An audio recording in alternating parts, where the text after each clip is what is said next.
Welcome to the Real Freedom Podcast, where we inspire you to pursue your passion to gain time and financial freedom through opportunities in real estate. I'm your host, Mike Swenson. Let's get some real freedom together.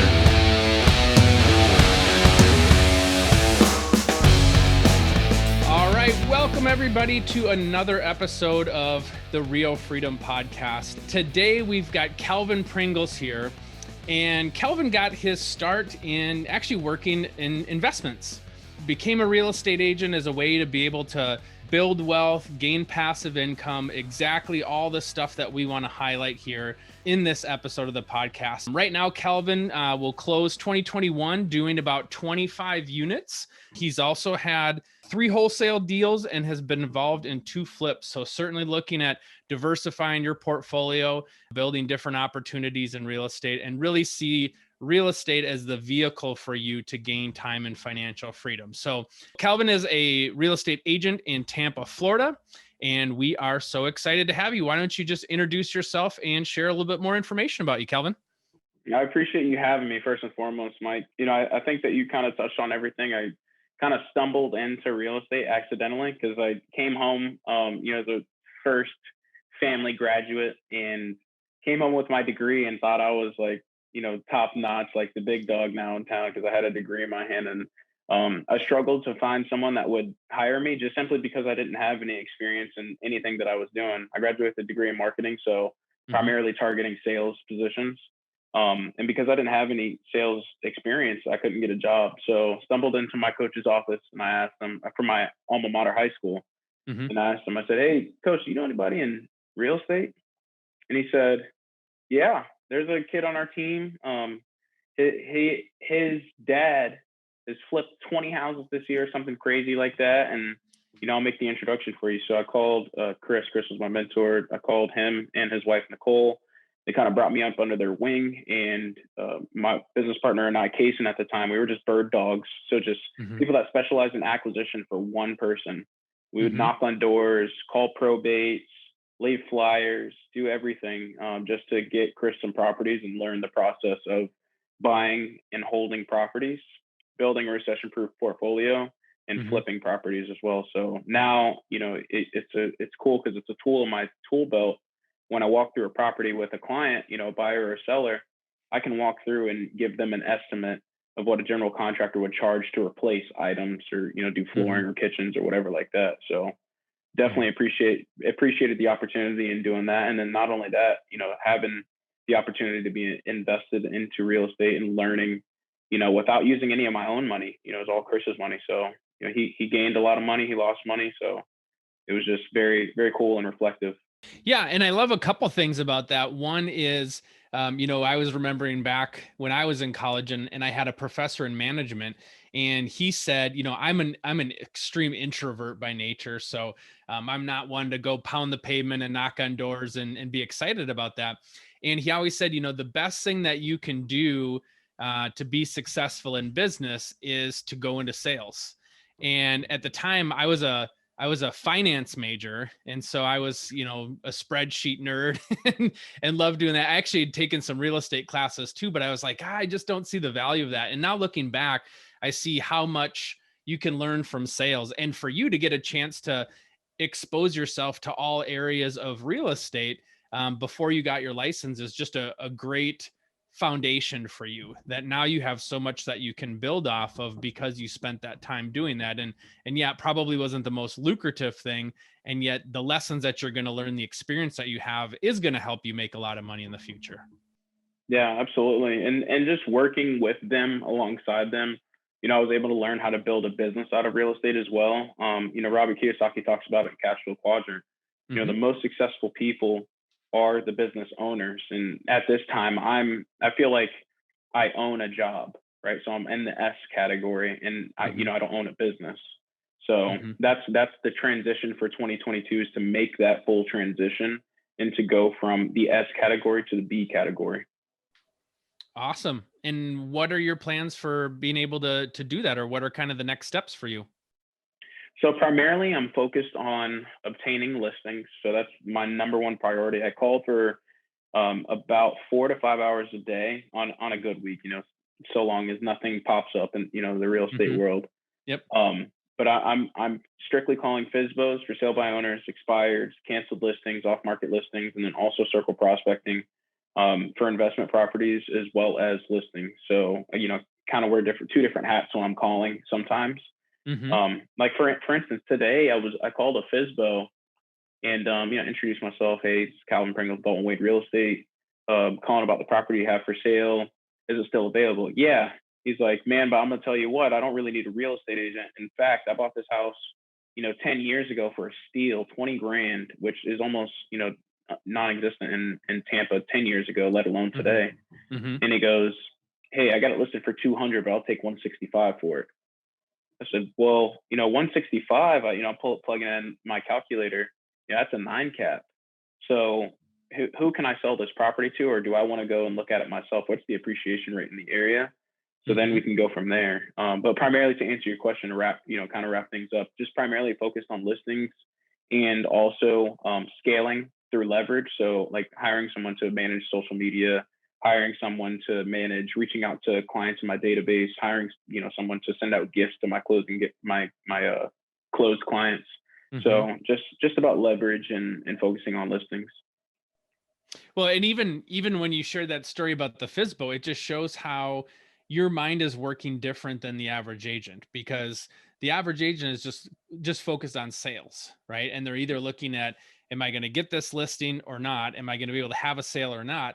And immediately when somebody says, hey, I'd be interested in selling it for 165, a light bulb triggers for you, and you start putting on your investment hat. And it could be for somebody else, or it could be for yourself in the future. And so you're already running down two lanes at the same time, where, a lot of times people in real estate, like I said, they just focus on the sales. And it's like, how much money did I make this year in sales?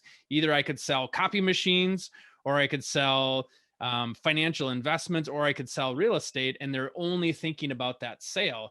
But having that opportunity, talking about wholesaling, and we can get into that next, is you see an opportunity like that, you could buy it, or you could put it under contract for 165. Maybe you sell it for 175 or 185, or, who knows how much you can make off of it. But that's already another area of opportunity that you've opened up just by thinking differently than the average agent. Yeah, one thing I was thinking about doing with this one this specific deal was, it's been cosmetically fully updated. It just needs a new roof and a new AC. So the guy wants cash only as is deal, which obviously shrinks the marketability of the property.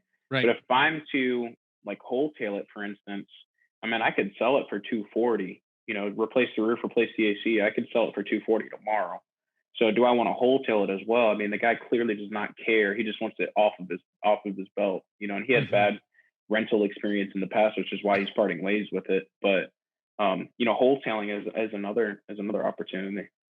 So you had mentioned that you had done, 3 wholesale deals this year. How did those pop up? So one actually came from my previous broker, and then the other two, I had one come from, these other two actually came from Facebook Marketplace. So like if you ever like read an old real estate book, like even one that was from like the early 2000s, they tell you to drive around and look for rent by owner sign. Mm-hmm. Yep. Well, if you go to Facebook Marketplace, this is like the 2021 version of this. If you go to Facebook Marketplace and just look at places for rent that aren't listed by like Zumper or another property management company or property advertising company rather, and you message those people, what I would do is I would go on Facebook Marketplace and I would message them and say, hey, would you consider an offer for this property? Mm-hmm. Right? What's the price? And one instance, the guy was in pre-foreclosure. He said, hey, yes, I do want to, he's renting it out by the room, just trying to catch up on his mortgage. Mm-hmm. And then the other one, I had one of my partners go out and take a look at it, and he had a buyer for it that day. So the lady wanted like 150 for it. We were able to sell it for like 175. And then they ended up doing a value add on it, doing a third bedroom that the investor ended up selling it for like 250. So there's plenty of meat on the bone. I work with investors here locally, and we talk about that too. You're looking for tired landlords where They've been through the grind. They're maybe renting things out for under market, so they're not making as much as they can. They might not have the money to be able to put into it that they'd like to be able to bring it up to market rents. And so you find a lot of these landlords that maybe just own a couple properties. They're not high end. They're just tired. It's the grind. They think that they could make a lot of money in real estate, and so they get into it. And maybe they just made some bad business decisions, or maybe life has happened to them, and they're just in a tough spot right now. And so yeah, that's another great opportunity of ways to find things. So yeah, congratulations for being able to do the sales as well as the wholesales. And then let's touch on the flips too. How did you get involved with those?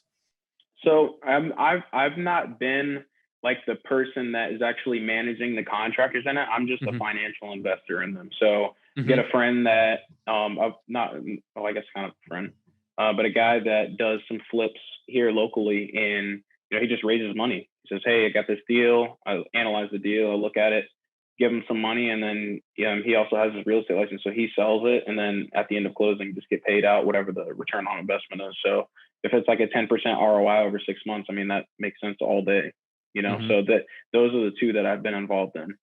Well, I mean, you add those things up, and with the sales, the wholesales, and the flips, that turns out to be a pretty decent income, as well as opportunity for future growth. Because this year it's 25 sales, it's 3 wholesales, and it's 2 flips. Next year it could be double that, in both lanes. And so you really are positioning yourself to be successful because you have different lanes that you can run behind. And we talked about the leverage. You can leverage the sales side of your business, you can leverage the wholesale side of your business, and the flip side too. And if you do decide, as you build good partnerships with great vendors, maybe you do want to take a more active role in flips or more buy and hold investments, because a flip is just a job. It's, you put money in, you do something, you get money back. Where if you could turn that into a buy and hold over time, now you've got an asset that can appreciate and take advantage of that. So I really love what you're doing, and how you've positioned yourself for many, many years of success. And there's a lot of real estate agents out there that have been in the business a heck of a lot longer than you, that don't even have a clue of what else to do to help build wealth. But you've got the great mindset, and you've got a great strategy to be able to execute that. Yeah, one of my main things, and you see it in every single market. And if someone's listening to this and they're one of these people, like there's no offense to be put on this person, but it's not my life's destiny and not a part of my big why to chase commission checks for the next 40 years of my life, right? Mhm. There's these big dog agents, 60, 70 something years old, and they're still going on listing appointments. It does not fulfill me to do those things, especially when I'm, reaching the age of retirement and I have grandkids or whatever it is. So Mhm. right now, that's my primary focus, is laying that foundation for scalability and leverageability.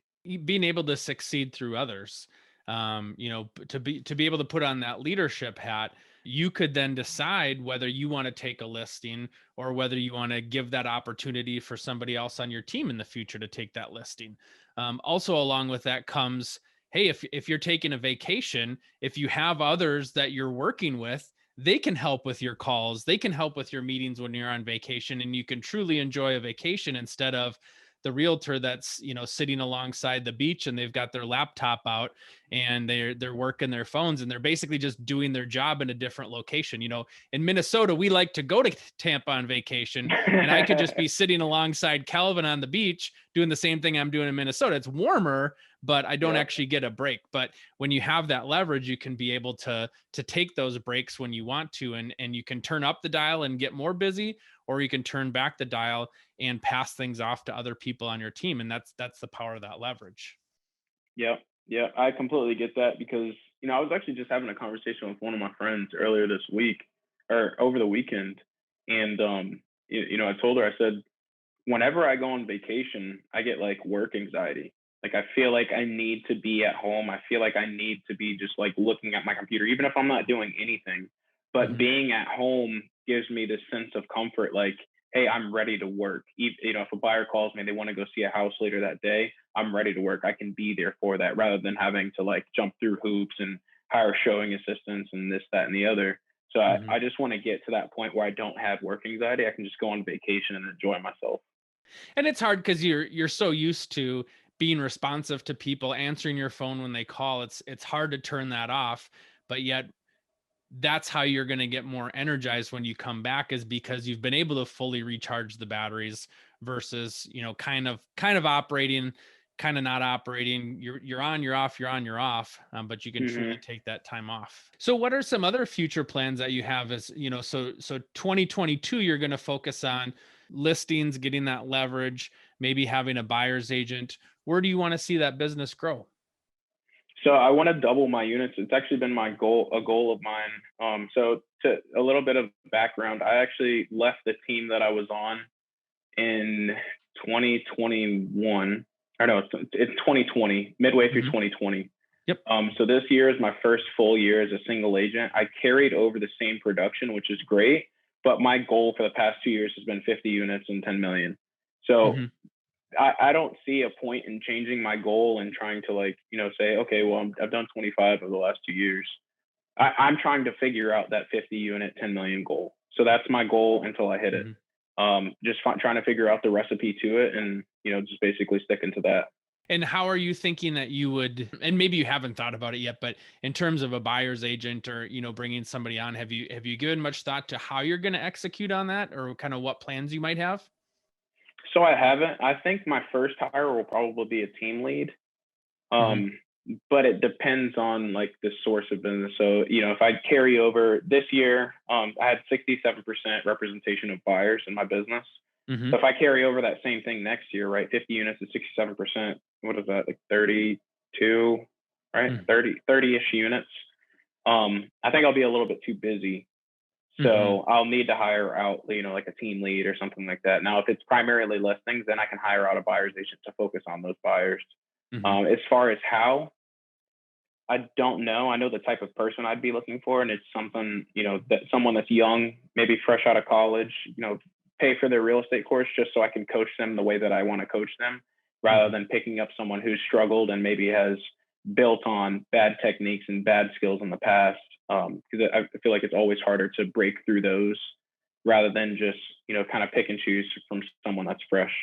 Yeah, no, I would agree. I mean, I've worked on, some large teams in the past, and, we've always gone back and forth. There's some teams where they don't hire anybody with any previous real estate experience because you've built bad habits, maybe not even professional habits, but also work ethic habits.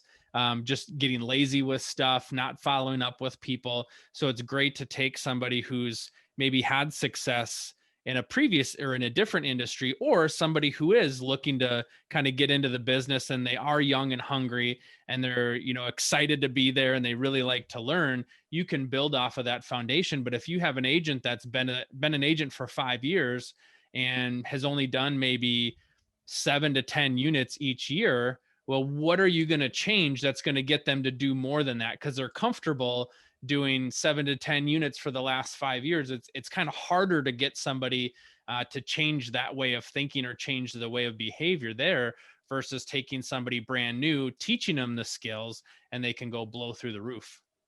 Right. Yeah, I absolutely 100% agree with that. And then, it's interesting that you said, you find that agent that gets comfortable, because I almost feel like there was a sense of comfort in my year this year. Hmm. And this is sort of like a new reflection for me because, you think about it, you're on a team, typical team splits are 50-50, right? So, Hmm.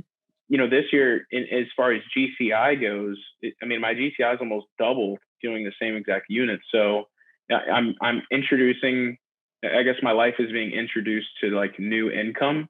So I feel like that brings like a level of comfort in itself. But, now it's just about like breaking through. If you've ever seen like that picture of the guy and he's digging in the hole, and the first guy stops Hmm. when he hits rocks, right? And then the second guy's right behind him and just hits like the pickaxe one time and he goes into all these diamonds. I feel like Hmm. that's where I am right now. The one I was thinking about when you first mentioned it is, the guy's digging a hole and he actually turns away and gives up. And what you can see is he's actually just like one sliver away from breaking Yep. through to the gold. And I think that's something that happens in real estate too, as people give up too quickly. Because if you're in this business long enough, you're going to be successful. You're going to put the pieces together to build something really big. And I think a lot of times people, fourth year in real estate, somebody might look up and say, well, but I was in my past sales job and I made more than I did here. So I'm just going to go back and do that. But what they're doing is they're selling themselves short, because if you're just replacing sales income, yeah, that's one thing. But when you're building a rental portfolio and you're building investments and you're building a team behind you, those are things that you couldn't necessarily do in your past sales job. And so that's where people are selling themselves short, because they're just looking at my sales income here versus my sales income in real estate. Well, I made more in my past sales job, so I'll go do that. But there's a whole world of information, a whole world of opportunity and investment in real estate that people just don't understand the true value of that. And even somebody who has been average in real estate for quite a few years, once you figure it out, you have an opportunity to make a ton of money and build a ton of wealth. It's just, you got to hang around long enough till you figure it out. Yeah, have you ever read the Atomic Habits by James Clear? Mm-hmm. Yep. So I'm reading that now, and like every successful person has either read that book or like highly recommends it. Like it's like one of the top 5 on their list, right? Mm-hmm. So I'm in the very beginning, like I'm on probably page 50 or so. And in that book, I want to say it's like page 20 something, they have a graph of what it takes to build consistent habits, right? So it's like you create a new habit, and it's not, they touch on this, it's not about the changes that you make, it's about the person that you want to become, right? Mm-hmm. So in Atomic Habits, the scale, it's sort of like, and this is how real estate has been explained to me, it's sort of like a hockey stick, right? So at the down at the bottom is where it kind of goes down, and then all of a sudden it just skyrockets up. But that's the same thing when it comes with building and creating new habits, right? As long as you have that consistency behind it, you're just going to explode one day, and you're going to be like, that's where that saying goes, like everybody thinks you're an overnight success when overnight success took 3 years, right? So that's one thing that is super fresh on my mind, because I just started reading it. Well, and I think the other thing too is, they say everything is figure outable. You could have 25 units for 5 years in a row, and you feel like a failure because you're like, why can't I break through to that next ceiling of achievement?